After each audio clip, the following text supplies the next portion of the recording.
Mesdames et messieurs, bonjour et bienvenue. On est dans le cadre toujours du festival Silver Echo pour une table ronde qui va être consacrée aux salariés aidants, pas aux aidants au sens large du terme, mais plus précisément aux salariés aidants, parce que c'est vraiment très spécifique comme thématique, avec un sous-thème former et soutenir. Les deux mots sont vraiment importants. Alors, je vais lancer en introduction peut-être, je ne vais pas faire de teasing, mais je vais lancer un petit peu tout ce qu'on va se dire. Le vieillissement de la population impacte de plus en plus le monde du travail. Aujourd'hui en France, 1 salarié sur 5 est en situation d'aidance. En 2030, ce sera 1 salarié sur 4. La difficulté, c'est de concilier vie professionnelle, rôle d'aidant, ça provoque de l'épuisement, ça provoque de l'absentéisme. Il y a des logiques de coûts cachés, ils sont tellement cachés qu'on a du mal à les identifier d'ailleurs. Et des difficultés pour les salariés, mais aussi des enjeux de performance pour les entreprises. Donc notre discussion, elle va mettre en avant les résultats du baromètre au CIRP Via Voice sur les salariés aidants 2025, les enjeux de la formation, mais aussi la manière dont les entreprises peuvent soutenir les salariés aidants. Et on va voir aussi que ce n'est pas forcément un coût, ça peut être une richesse. Pour en parler, je suis ravi d'avoir à mes côtés Monsieur Jean-Manuel Cupiec, conseiller de la direction générale de l'OCIRP. Bonjour Jean-Manuel. Bonjour Jérôme. Élodie Marchal, la directrice de l'Institut 410. Bonjour Jérôme. Bonjour Élodie. Et Frédéric Sintra, directrice générale de Marguerite Service. Bonjour Frédéric. Jérôme. Jean-Manuel, on commence avec toi. On va se tutoyer, on se connaît, donc on commence avec toi. Il a été, alors il est vraiment tout chaud encore. Il vient de sortir. C'est le nouveau baromètre sur l'étude au CIRP Via Voice 2025 sur les salariés aidants et le dialogue social. Est-ce qu'on peut dire quelques mots sur ce baromètre qui vient de sortir et qu'on sort quelque part un petit peu en exclusivité au festival Silver Echo? Merci Jérôme, oui bien sûr. Alors ça fait 5 ans que nous faisons ce baromètre. Si vous le voulez, vous l'avez en papier sur le stand au CIRP. Les chiffres remarquables qu'on peut mettre en avant. La première chose, c'est que l'âge moyen d'un aidant, eh bien aujourd'hui, c'est 44 ans. Donc vous voyez, 44 ans, c'est l'âge moyen d'un aidant. Mais quand je rentre dans l'aidance, j'ai 34 ans. Donc vous voyez qu'on est encore des juniors, on n'est pas des seniors. Vous savez, être senior dans la société, c'est à partir de 45 ans. Donc on a déjà un phénomène qu'il faut prendre en compte. La deuxième chose qui est aussi importante, c'est qu'il y a une prise de conscience des aidants. Aujourd'hui, les aidants, ils savent ce que c'est qu'être aidant dans l'entreprise. Alors attention, ce qu'il faut voir, c'est que moi je parle des salariés aidants dans l'entreprise, je ne parle pas des aidants qui sont effectivement aussi des retraités, qui sont beaucoup moins visibles que ces aidants dans les entreprises. Mais dans les entreprises, ils sont aussi invisibles. Parce que le phénomène qu'il faut prendre en compte, et ça, tant qu'on ne l'a pas réglé, on n'aura pas compris ce que c'est qu'un aidant. Un aidant, il y a 2 dénis. Il y a le déni d'être aidant et de se reconnaître aidant. Eh bien oui, eh bien c'est pas évident. Et donc, si on ne se reconnaît pas aidant, eh bien, pourquoi je dois me considérer comme un aidant? Donc ça, c'est la première chose. La deuxième chose, c'est toujours le deuxième déni, c'est le déni d'en parler à son employeur. Et oui, parce que expliquer que c'est un aidant, qu'on est aidant, il y a une certaine forme de fragilité, vous voyez. Et on n'a pas envie de le dire. Et on en parle à qui? On en parle à son collègue. On n'en parle pas à son manager. On n'en parle pas à son DRH. On n'en parle pas à la direction générale. Et donc, c'est le deuxième déni. Et en face du déni, il y a un tabou. C'est le tabou de l'entreprise. L'entreprise, elle se dit, j'ai des aidants dans mon entreprise, je ne sais pas qui ils sont, et pour autant, comment je vais concilier vie privée, vie professionnelle, la QVCT, vous savez, la qualité de vie au travail, et là, l'entreprise, elle se dit, mais c'est un sujet glissant quand même, hein. C'est un sujet glissant parce que comment je vais faire en sorte que ça fonctionne? Et donc ce déni, eh bien, tant que ce chiffre n'est pas véritablement réglé, eh bien, on n'aura pas de véritable solution. Et c'est ça qu'il faut faire prendre conscience. C'est pour ça, vous savez, la loi Delaunay, Michel Delaunay, s'appelait l'adaptation de la société au vieillissement. C'est une loi sociétale. C'est une loi qui fait en sorte de dire, je vais vous expliquer, on est dans une transition démographique. On n'est plus dans une transition démographique, on est dans un choc démographique. Et ça, quand vous le dites, vous dites, eh bien, effectivement, c'est compliqué. Mais l'adaptation de la société au vieillissement, ça concerne tout le monde. Ça concerne les personnes âgées, bien sûr, mais ça concerne aussi les aidants.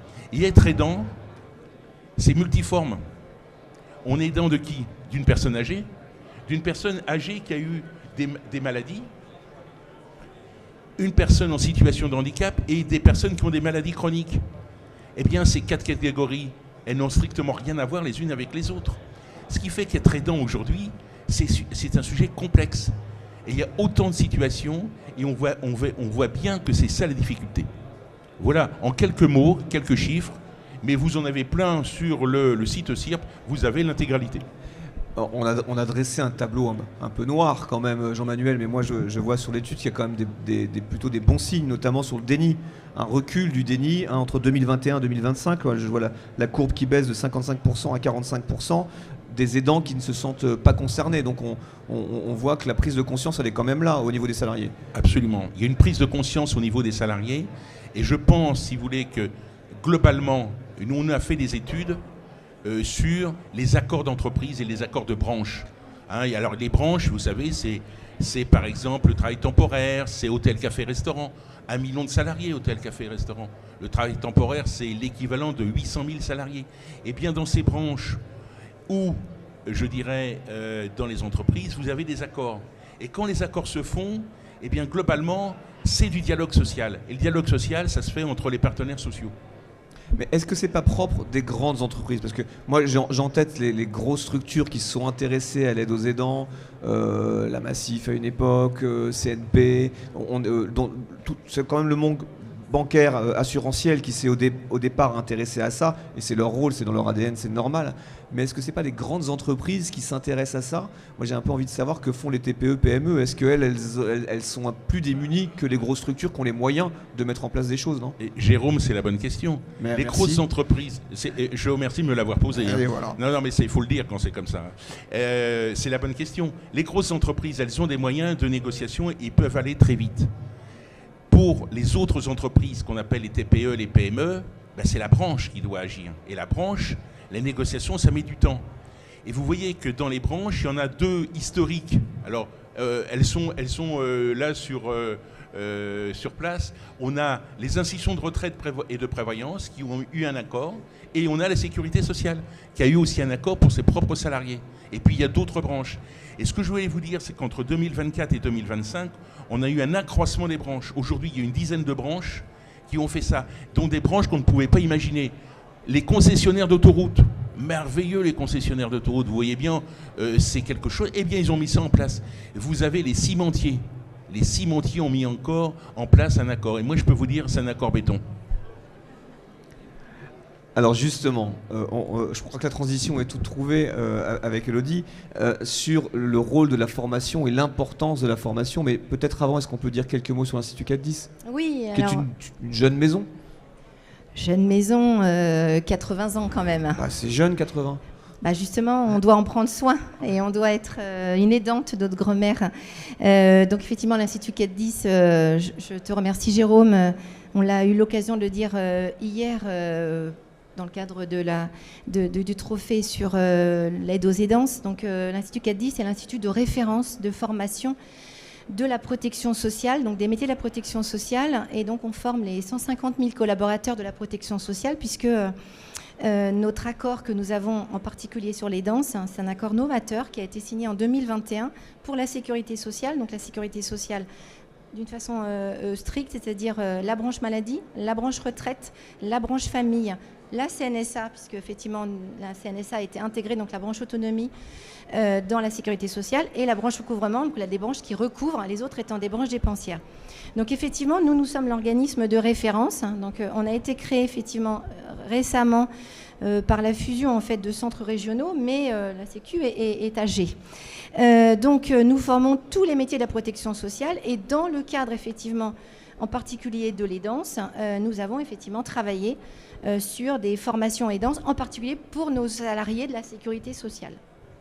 Et donc là, sur le sujet des aidants salariés, Alors, un rôle de formation, de sensibilisation et d'information, une triptyque C'est importante. tout à fait ça. Alors je reprends peut-être ce que disait tout à l'heure Jean-Manuel, puisque un salarié aidant sur 3 se trouve en difficulté professionnelle. Ça, c'est des chiffres qu'il faut avoir en tête, premièrement. Et deuxièmement, dans le rapport, effectivement, il y a Voice, 58% des salariés aidants et 70% des non-aidants ne s'estiment pas suffisamment informés sur le sujet de l'aidance. Ce qui est énorme. 72% des non-aidants. Ça veut dire qu'effectivement, si on n'est pas aidant, on ne se préoccupe pas tellement de l'information et de la formation. Et c'est quand on en devient aidant que finalement, quelque part, on peut être aussi submergé dans sa difficulté aussi professionnelle. Donc il faut effectivement prendre en compte ce sujet qui diminue, comme dit tout à l'heure Jean-Manuel. Si on prend les chiffres tout à l'heure, on était à 58, on était il y a 10 ans à 65, donc on voit bien qu'il y a un recul de la non-information. Mais en attendant, il n'y a encore pas suffisamment d'informations, de formation, de sensibilisation pour se reconnaître aidant. Se reconnaître, comme tu l'as dit tout à l'heure. Formation plutôt côté salarié. Alors, formation de tout le monde. Tout à l'heure, Jean-Manuel parlait des négociateurs de branches et d'entreprises. Nous sommes chargés, dans le cadre des formations qu'on nous dispense, de former tous les collaborateurs et de les sensibiliser. Mais le collaborateur, ça peut être un directeur, un employeur. L'employeur est fondamental sur le pilotage, effectivement, de sa politique d'aidance. Ça peut être les DRH, pour qu'ils s'approprient aussi les dispositifs. Il y a énormément de dispositifs qui existent en France depuis des années, qui sont encore méconnus. Ça peut être effectivement ensuite le manager. Le manager, ce n'est pas la même formation. Pour détecter les signaux faibles, on en parlait, puisque effectivement, je te remercie quand tu es venu effectivement au lancement de notre court-métrage en réalité virtuelle. Vous avez eu l'occasion de venir nombreux sur notre stand voir le film qu'on a été amené à construire. Ça s'appelle Dans la peau de Laetitia, salariée aidante. Ce court-métrage qu'on a réalisé en réalité virtuelle permet effectivement de quelqu'un qui n'est pas aidante au départ, qui devient aidante par la force des choses, par un acte qui effectivement est l'AVC de son papa, de se reconnaître aidant. Et les signaux faibles des managers doivent être pris en compte. Or, on voit bien dans le film, même si je fais un peu de teasing, si vous voulez revenir sur notre stand. Il faut vraiment la faire, cette expérience. Parce qu'effectivement, on voit bien que si le collègue ne se rend pas compte, parce que la personne, Laetitia en l'occurrence, a un déni, on en parlait tout à l'heure du déni, donc c'est un tabou de le dire, donc elle ne veut pas le dire. Donc en fait, elle garde tout pour elle et eh bien, elle n'exprime rien dans sa société. Donc comme elle n'exprime rien, le collègue ne sait rien, le manager ne sait rien. Donc on a l'impression qu'elle travaille comme si de rien n'était, alors que son père est revenu à domicile et elle a à charge. Et elle a aussi à charge, elle a sa sœur qui est très loin, qui s'en occupe à moitié, et elle a un défilé de professionnels de santé. Donc on voit bien que le déni, quand on ne dit pas, donc le salarié aidant est très important aussi, pour qu'il soit le manager très important, pour que le manager détecte les signaux faibles. On a aussi effectivement tous les salariés en tant que tels, pour qu'ils soient sensibilisés sur leurs dispositifs et leurs droits. Et puis on a les négociateurs, sur lesquels on travaille aussi beaucoup pour aider les négociateurs de branche, les partenaires sociaux, dans le cadre, pareil comme tu disais tout à l'heure, de négociations de branches ou d'entreprises, à recenser les meilleurs accords. Donc on a travaillé sur un chatbot IA qui permet de recenser les accords qui existent avec toutes les thématiques et que dans ce cadre-là, effectivement, il y ait les meilleurs accords qui soient en avant, comme tu l'as dit tout à l'heure. Donc 4 types de formations et qui permettent aussi d'avoir un panel de formations diversifiées. Où est-ce qu'on les trouve ? Alors, sur les formations que nous dispensons, donc nous avons un catalogue de formations et nous adaptons en fait les formations au regard aussi des publics. Donc on peut être amené par exemple à sensibiliser des organismes, des managers ou des comités de direction. Donc là, on va vraiment travailler sur la réalité virtuelle. Donc on va leur présenter les casques et on va leur travailler avec eux. Qu'est-ce qu'on peut faire comme plan d'action ? Donc ça va être un temps de sensibilisation assez court, par exemple de 2 heures. Ça peut être une formation longue d'une journée, donc c'est quand même long, qu'on peut faire en présentiel pour travailler avec les négociateurs, les partenaires sociaux. On a eu l'occasion de travailler avec des partenaires sociaux, Generali, des sociétés d'assurance, pour travailler avec eux sur des accords. Donc ça peut être une journée. Ça peut être avec des managers, sous forme de quiz, de lidopédagogie. On travaille vraiment d'une façon innovante, parce que les formations, il faut qu'elles soient innovantes, il faut qu'elles soient qu'on ait envie de les suivre. Donc on a des managers aujourd'hui aussi sur lesquels on travaille avec eux des plans d'action et donc on les fait travailler ensemble d'une façon dynamique entre services. Et puis on a des salariés, là on les sensibilise sur l'autodiagnostic, puisque l'autodiagnostic c'est très important pour savoir si je suis aidant. Là on va leur donner une heure de formation, une heure de sensibilisation d'autodiagnostic. Donc très différent comme formule de formation. MEDEF, CPME aussi sont embarqués dans l'histoire MEDEF évidemment, puisqu'on a tout le patronat effectivement qui est concerné par les formations qu'on peut être amené à faire. L'UDP aussi. La CPME aussi, sur effectivement pour que l'ensemble des professionnels dans un accord des entreprises qui peuvent être extra, on parlait des accords QVCT, qui peuvent être en droit extra-légal, c'est tout à fait possible, et effectivement de pouvoir ajouter en fait dans le cadre des dispositifs qui existent au niveau légal, mais aussi en extra-légal, surtout par exemple en télétravail, on parlait tout à l'heure du télétravail, de pouvoir aussi permettre à des collaborateurs de travailler différemment et d'adapter le poste. Tout à l'heure, tu as dit, j'ai retenu un élément dans la phrase, c'est on se reconnaît aidante ou on se reconnaît pas aidante. Bon, tu l'as dit au féminin parce que tu es une femme, mais justement, Jean-Manuel, les aidants sont des aidantes encore. Est-ce qu'on revoit aussi dans l'étude, y compris pas forcément, je précise pas forcément quand on est aidant de son père ou sa mère direct. Parfois, c'est la belle-fille qui s'occupe des beaux-parents. Un chiffre que j'ai pas donné, c'est que et vous l'avez aussi, c'est dessine-moi un aidant. Et j'avais dit à mon imprimeur, j'étais pas content parce qu'il y avait une faute d'orthographe. Pourquoi? C'est dessine-moi une aidante. Et alors les aidantes, elles sont à 62%. Donc vous voyez, 62% d'aidantes, 38% d'aidants hommes. C'est aussi une réalité et c'est ça qu'il faut prendre en compte. Et est-ce qu'on pourrait pas faire un peu de com pour dire les mecs, c'est un peu votre job aussi? Oui, mais je pense que la société, elle évolue aussi sur ces sujets et que quand vous êtes aidant, vous allez aider vos proches. Alors c'est le conjoint ou la conjointe, mais c'est aussi la fratrie. On voit bien que ça, c'est un point important. Et un autre point aussi qu'il faut dire, c'est que quand on est aidant, on peut être aidant plusieurs fois dans sa vie. Et qu'il y aura plusieurs personnes qui seront aidantes.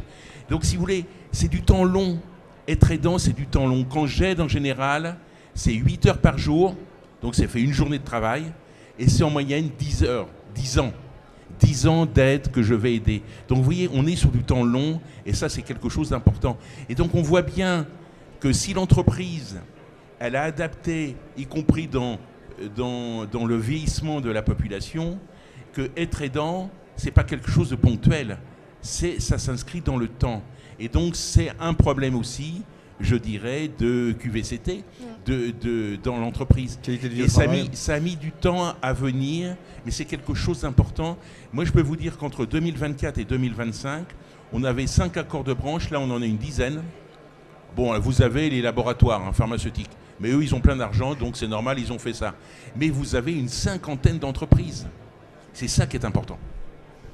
Merci Jean-Manuel. Frédéric Sintra, directrice générale de Marguerite Service. Peut-être, allez, le petit pitch rapide peut-être sur Marguerite Service pour qu'on comprenne bien dans quel champ tu œuvres. Oui, alors Marguerite Service, c'est une structure de care management. Alors c'est quoi le care management ? On va dire, alors il faut l'exprimer souvent par des phrases, c'est soit le super aidant externalisé, c'est-à-dire le sachant, celui qui a les connaissances médico-sociales et qui va pouvoir faire pour le compte d'eux ou quand l'aidant ne peut pas ou à ses côtés. On peut dire aussi que c'est le coordinateur de parcours de soins, on peut dire aussi que c'est le concierge médico-social, c'est un petit peu tout ça. En fait, c'est celui ou celle qui a les compétences sociales, puisque c'est quand même la base aussi dans le millefeuille administratif dès lors qu'il y a des pertes d'autonomie, quelles qu'elles soient, qu'elles soient dues à un handicap, qu'elles soient dues à une perte d'autonomie liée à l'âge ou la maladie chronique, il y a des aides qui peuvent financer des services et c'est là que c'est compliqué parce qu'il peut y avoir beaucoup d'informations, beaucoup de sites qui expliquent tout ça. Les gens ne savent pas nécessairement ce qui est fait pour eux et ce qu'ils ont besoin de savoir, c'est et dans mon cas, qu'est-ce que je peux faire, quels sont mes droits, quels sont les services dont je peux avoir besoin pour la personne que j'accompagne. Donc voilà, ça c'est le métier de Marguerite Service et nous on opère avec des entreprises qui vont prendre des contrats pour soutenir leurs salariés en situation d'aidance.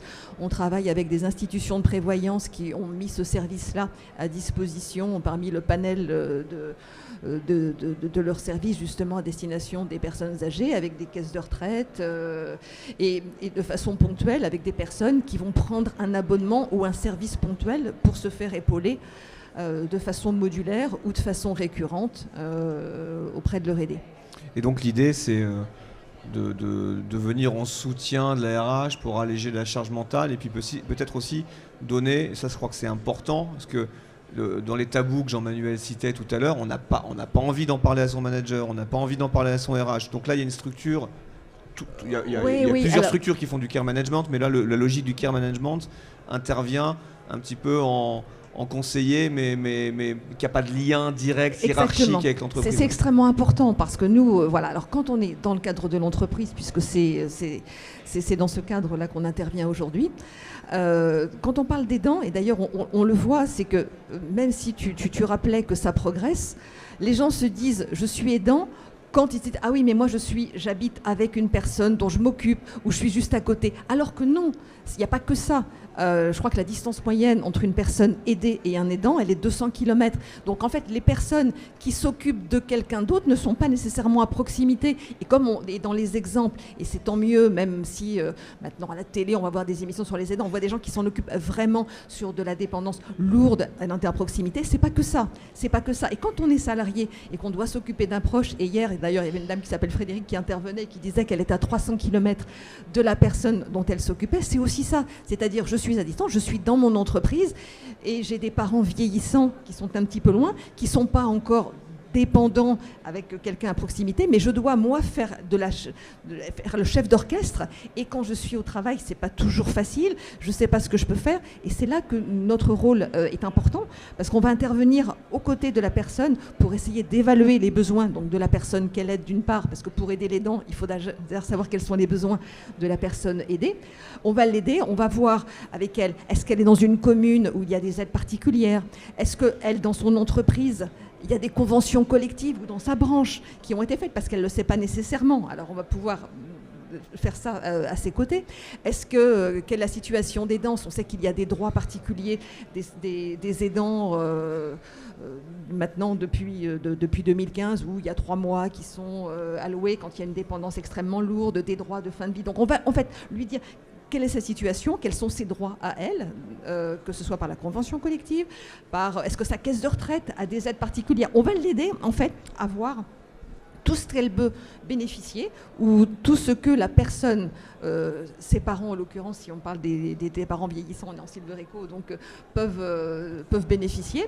Et on va éventuellement le faire et appeler pour son compte, parce que quand elle est au travail, justement, si elle est au travail, elle est en réunion, elle est à l'usine, elle ne peut pas nécessairement appeler parce que c'est pendant les heures de travail.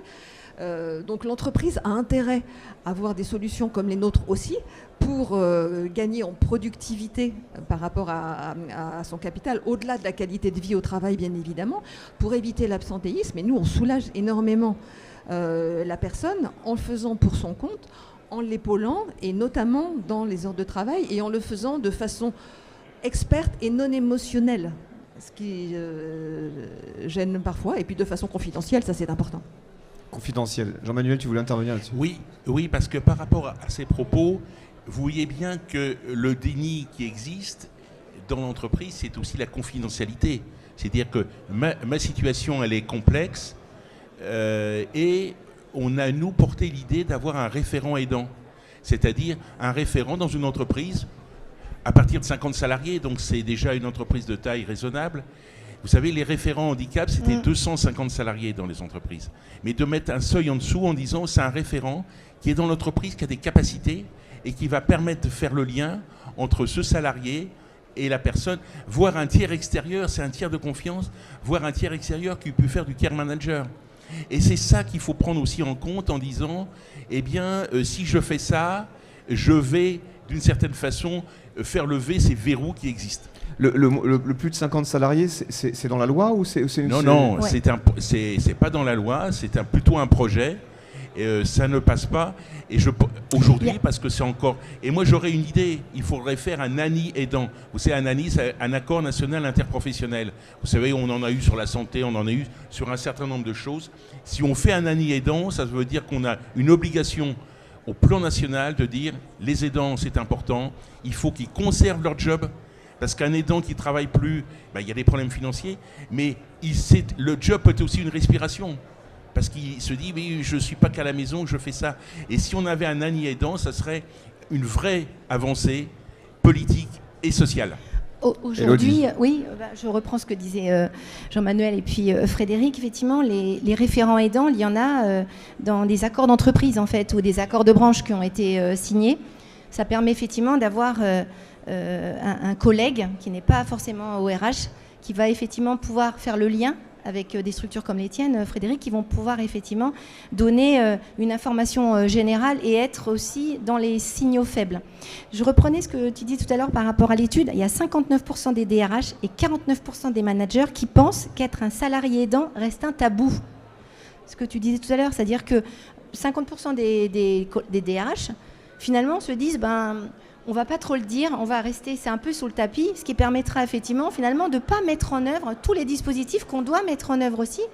Et finalement, aujourd'hui, on voit bien que c'est les collègues qui peuvent faire office d'être un peu le réceptacle. Les dons de RTT. C'est ça, les dons de RTT. Et puis finalement, quand on arrive à ce que on n'arrive pas à alléger la charge, on en parlait tout à l'heure, du coup, on arrive sur de l'épuisement professionnel, une charge mentale totale, burn-out et arrêt de travail. Et aujourd'hui, en fait, il y a beaucoup d'arrêts de travail, mais l'employeur ne le sait pas puisque c'est médical, qui sont effectivement peut-être dus aussi à de l'aidance énorme et qui ferait que peut-être que si on avait travaillé un peu mieux sur une organisation de la gestion de l'aidance dans l'entreprise, il y aurait des dispositifs mis en œuvre qui sont peu connus, comme utilisait Frédéric. C'est vrai que c'est un sujet important et le care manager est très important sur ce sujet-là pour effectivement sortir aussi et que ça soit pas forcément effectivement forcément l'employeur qui va mettre en œuvre, mais qui va être accompagné par peut-être aussi un proche aidant. Comme me disait très bien, le proche aidant aujourd'hui, c'est pas forcément la personne en tant que telle, mais ça peut être aussi quelqu'un qui va être pas forcément de la famille, mais qui va être aussi quelqu'un qui va connaître la personne de près. En proximité géographique, parce qu'on voit bien qu'il y a beaucoup de distance. La distance géographique est un sujet. Donc il faut aussi avoir des relais de proximité. Et les relais de proximité, il faut qu'ils soient organisés sur la personne qui va être aidée à 300 km. Frédéric. Oui, je voulais réagir, parce que quand on parle d'aidance, il y a aussi des moments clés où la personne a besoin d'être épaulée.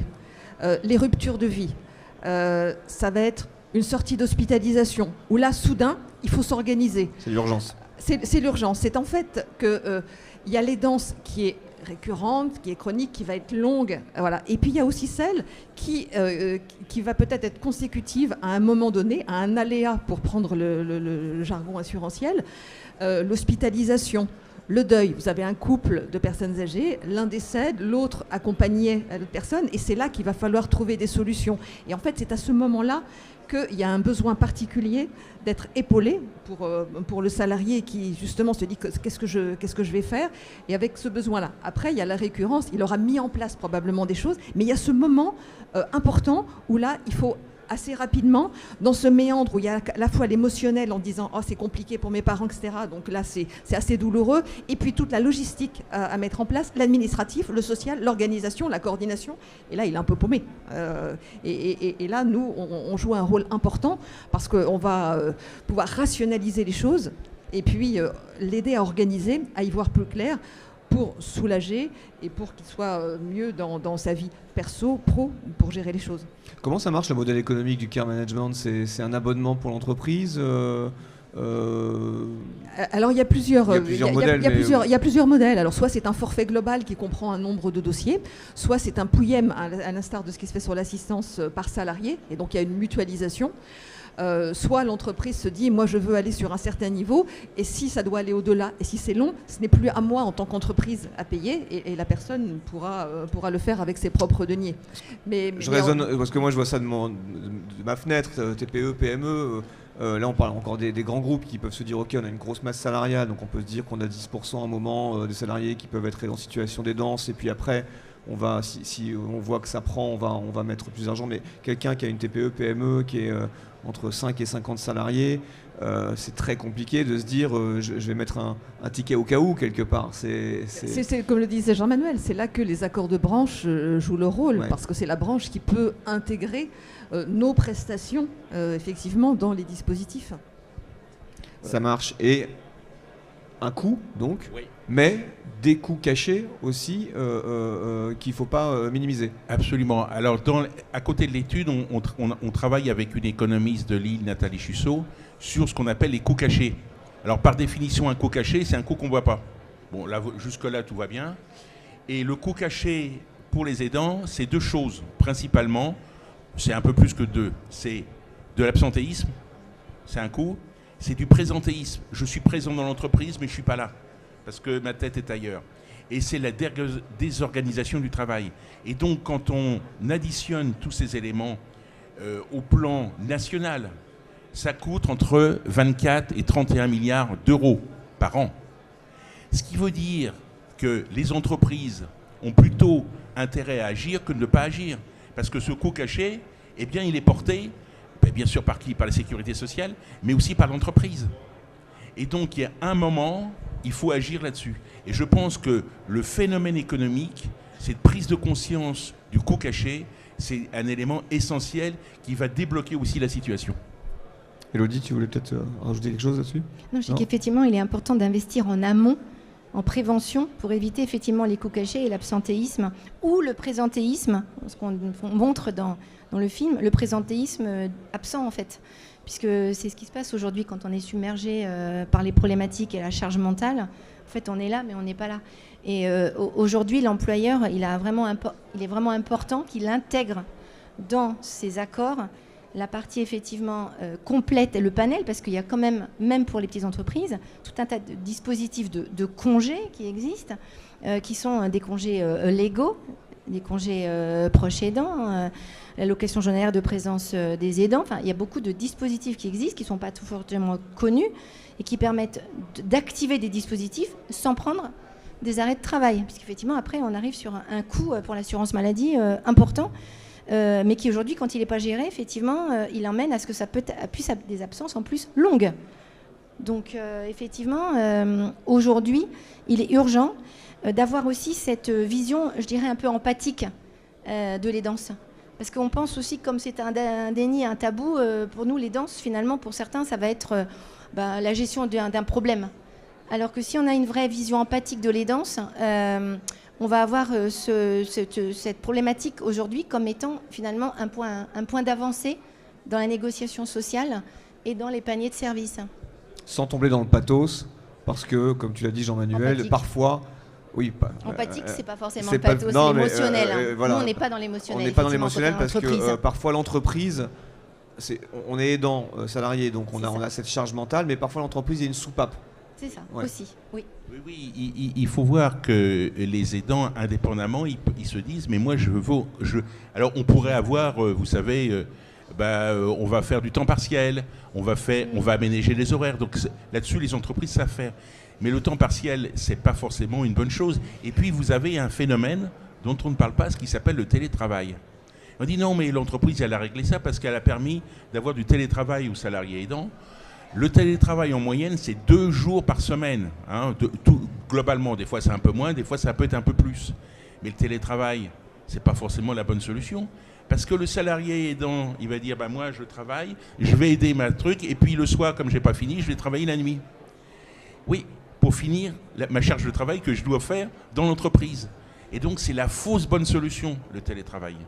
Et donc, dans ces coûts cachés, où j'ai dit présentéisme, absentéisme, désorganisation, il y a aussi le télétravail qui n'est pas la réponse. Et donc, vous voyez bien qu'aujourd'hui, il y a un phénomène dans les entreprises de dire, le télétravail, c'est pas forcément une bonne chose. Alors on voit bien que le Covid est passé par là et de se dire, mais ça serait bien que les salariés puissent revenir. On a un vrai phénomène sur ce sujet aujourd'hui. La situation, en fait, c'est que chaque cas, c'est très propre au vieillissement. S'il y avait une solution miracle, on l'aurait mise en place. Chaque cas est unique. Et tu voulais dire quelque chose là-dessus ? Moi, je rajouterais qu'un des atouts pour l'entreprise, c'est aussi la valorisation de sa marque employeur lorsqu'elle a pris des mesures en ce sens. Puisque tu parlais de la qualité de vie au travail, on montre que l'entreprise va tenir compte des fragilités, quelles qu'elles soient, des collaborateurs. L'aidance en fait partie. Ça joue également sur les critères RSE. Tu parlais du fait qu'il y avait plus de femmes que d'hommes qui étaient en situation d'aidance. Quand on a mis en place des mesures en faveur des salariés aidants, quelque part, on joue sur le critère égalité également de la RSE. Donc aussi, l'entreprise, c'est quelque chose qui est vertueux, puisque en aidant ses salariés, elle-même, elle peut gagner, même dans des appels d'offres, etc., en ayant coché différentes cases, prévention, RSE, égalité, accompagnement. Et en fait, on joue également dans ce tableau. En aidant les salariés, mais finalement, on aide aussi l'entreprise, d'une part, en améliorant la productivité, mais également en lui permettant d'attirer des talents et en la mettant dans des appels d'offres à un niveau où elle est respectueuse de l'environnement et du côté sociétal. Frédéric a raison, il y a un phénomène aussi. Frédéric a toujours raison. Ah oui, pardon, Frédéric a toujours raison, excuse-moi. Et donc, il y a un phénomène aussi qu'on appelle la RSE, la responsabilité sociale des entreprises. C'est un sujet aussi d'approche sur ce sujet-là, en disant, bien, vous savez, c'est les critères ESG. E comme environnement, S comme social, G comme gouvernance. Ça date de 2014. Et en 2024, on a fait le fameux rapport CSRD d'obligation de cette notation extra-financière pour les entreprises. Vous avez vu qu'on a fait marche arrière en disant c'est tellement compliqué, c'est une usine à gaz, on ne fait pas. Mais néanmoins, il a fallu 10 ans pour que ces critères environnementaux, sociétaux et de gouvernance s'impliquent dans les entreprises, pour tout le monde. Alors là, c'est les grosses entreprises, hein, c'est là aussi. Mais ça veut dire que la RSE a aussi un rôle à jouer sur ce sujet-là, et c'est une approche qu'on oublie de temps en temps. Un mot sur la JNA, parce que je sais que l'OCIRP travaille beaucoup sur la JNA, la Journée nationale des aidants, 6 octobre. Donc c'était il y a quelques jours. 6 octobre, elle est passée, donc on a distribué ce petit document sur ça. Je pense que c'était la 16e édition cette année, vous voyez, ça fait 16 ans que la JNA existe. Il faut considérer que c'est un point important. Alors, c'est pas parce qu'il y a une journée par an que le problème est réglé, mais il faut que ça s'inscrive dans le temps. Et je pense que l'intérêt, c'est toute cette négociation, ça s'appelle du temps long. Mais le temps long, on pourrait le regretter. Non, mais ça existe aussi, et ça permet de faire avancer les mentalités. Parce que le vieillissement, c'est pas un sujet de spécialiste, c'est un sujet sociétal. Je vais revenir sur le temps long, mais sur la JNA, moi je me rappelle, il y a 10 ans, on disait, je ne sais plus quels étaient les chiffres, mais 70% des Français ne savent pas ce que c'est que le mot aidant. Donc voilà, aujourd'hui je crois qu'on est à 99,9% des Français qui connaissent les danses. Donc ok, on est dans le temps long, ça a pris un petit peu de temps, mais on est en 2025. Les premiers boomers ont 80 ans aujourd'hui. Moi je suis d'accord pour dire qu'on a le temps et qu'il faut laisser le temps aux choses, le temps au temps, pardon, et que ça va arriver, mais on est quand même dans une situation d'urgence, quoi. La maison brûle un petit peu, non ? Oui, et on ne regarde pas, on regarde ailleurs quand la maison brûle. C'était une citation de Jacques Chirac. Mais ce qu'il faut voir aussi, c'est que justement sur ça, sur ces aidants, on a pris conscience que le sujet existe. Et dans l'entreprise, si j'ai un déni, un tabou, j'ai autre chose. Il faut faire de la pédagogie. Il faut sensibiliser, former, informer. Pédagogie et de la formation. Si les entreprises ont pris ça, je dirais, à bras-le-corps, avec ses salariés, eh bien, ça lève des verrous là aussi. Et je pense qu'un des verrous à lever, c'est l'information. Parce que cette information, elle est gratuite, hein, on la donne. Mais les gens, quand ils sont soumis à ça, ils n'ont pas envie de l'avoir. Parce qu'elle est anxiogène, cette information. Et donc, on ne la veut pas. Donc, il faut faire en sorte, dans les entreprises, et ça indépendamment, de faire en sorte que l'information circule. Et donc je dis pédagogie, pédagogie et encore pédagogie. Il existe des petits documents qui sont légaux envoyés aux entreprises. Est-ce qu'aujourd'hui on pourrait pas faire un document pour les TPE, pour les PME? Alors c'est ma marotte un peu, vous l'avez compris, hein, les petites boîtes. C'est le premier employeur de France. Hein. Donc est-ce qu'on n'a pas des documentations que l'ensemble des acteurs qui travaillent sur l'aide aux aidants et sur les danses des salariés vous pourriez co-signer une doc qui pourrait être vraiment largement envoyée? Est-ce que c'est dispo? Alors, bien sûr, il y a plein de flyers, il y a plein de petits documents. Néanmoins, on ne les lit pas. Donc, il va falloir, parce que on est tellement sensibilisé, et l'image, il faut faire de l'image maintenant. Des petits films, 1 minute, 1 minute 30, c'est ça qui compte. Et en faisant ça, eh bien, vous sensibilisez. Et donc, je pense que la vertu de la pédagogie passe par l'image plus que par le papier. Oui, donc on te voit bientôt sur des capsules de 30 secondes sur TikTok, Jean-Manuel, c'est ça? Okay. On sera sur TikTok dans pas longtemps. Et moi, je rajouterais qu'effectivement, c'est bien d'avoir du collectif, de l'information globale, mais les gens n'y vont pas nécessairement. Il y a pléthore d'informations, et très très vite, même quand on intervient sur du collectif, c'est « et moi ». Et moi. Parce qu'en fait, on est là pour dire, voilà, pour vous, voilà ce qu'il faut lire, voilà ce qu'il faut entendre. Et très rapidement, on arrive à quelque chose d'individuel qui n'est pas forcément long et lourd, mais c'est la question perso qui intéresse bigrement les personnes. Concerne. Élodie, oui. Mais tout à fait ça, c'est-à-dire que chacun est concerné, mais dans sa propre situation. Et effectivement, il faut faire vraiment de l'individuel pour bien informer, bien sensibiliser, bien faire connaître et reconnaître, se reconnaître soi-même. Et effectivement, l'employeur a un rôle très important d'information, mais qui est autrement que ce qu'on a pu faire jusqu'à maintenant. Jean-Manuel, peut-être un mot de la fin? Eh bien, le mot de la fin, je pense que ça évolue peut-être pas assez vite, mais on a des vrais critères d'évolution sur ça, et je pense que notre société, elle a pris conscience qu'elle vieillissait. Alors, on parle de transition démographique, c'est plutôt un choc démographique, et il faut le prendre au sérieux, parce que ce choc, il est un peu invisible. Vous voyez, c'est invisible. Mais non, mais ça, c'est une vraie prise de conscience. Et moi, je pense que les entreprises, les partenaires sociaux, le dialogue social est essentiel là-dessus. Et je vous laisse peut-être mesdames, mot de la fin, ou Jean-Manuel a tout dit? Non. Avec le micro, avec le micro. Le mot de la fin, je lui laisse, parce qu'effectivement, je trouve que c'est exactement la sensibilisation qu'il faut avoir. Donc je reste là. Chère Élodie Marchal, directrice de l'Institut 410, Frédéric Sintra, directrice générale de Marguerite Service, et monsieur Jean-Manuel Cupiec, conseiller de la direction générale de l'OCIRP, un immense merci. Et puis on se retrouve dans les allées. Et surtout, si vous ne l'avez pas fait, vous allez au stand de l'Institut 410 qui est à cet étage. À l'endroit. Mettre le casque de réalité virtuelle et vous mettre dans la peau de Laetitia. Et dans les yeux de Laetitia. Reconnaître Laetitia comme salariée aidante. Je vous incite à revenir. C'est une expérience assez bluffante. Immersive, très intéressante. Merci beaucoup merci. Jérôme d'avoir appuyé notre projet. Merci. Au revoir, merci Ciao. beaucoup.